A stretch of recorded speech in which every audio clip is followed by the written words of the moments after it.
Hey, what's up guys? Today's video I'm going to show you how you can add or insert a hyperlink in your Word document. So first of all, you're going to have to launch your Word document and open a file.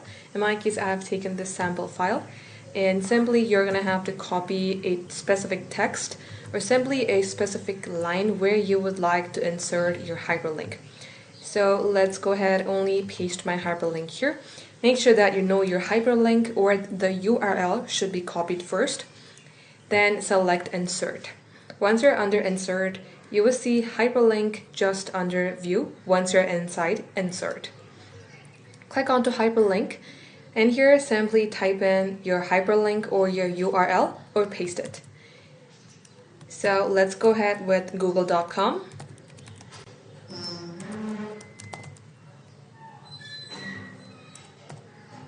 And as I do that, select OK.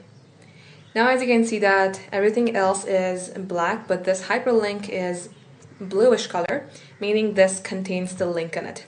If you would like to simply open it, it says Control plus click to follow the link.